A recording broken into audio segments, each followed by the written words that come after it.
Ito, Ramento, Ramento. Miss. Oh my God. Tingnan natin kung makahabol ba si Bornok dito, ha?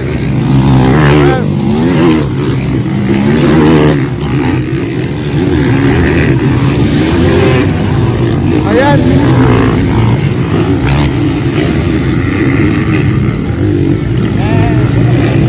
Si Bornok Mangusong, ayan, nakahabol pa. Tingnan natin kung hahabol ba talaga to.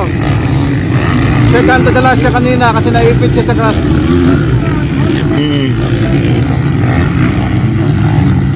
Ang problema lang dito, medyo wala na tayo makita mga kababayan. Ayan, nag-inner si Bangosong. May nakuha siyang isa. Ayan, nakabawi siya. Ang daming nabawi niya, oh. Ayan, wala ka na makita.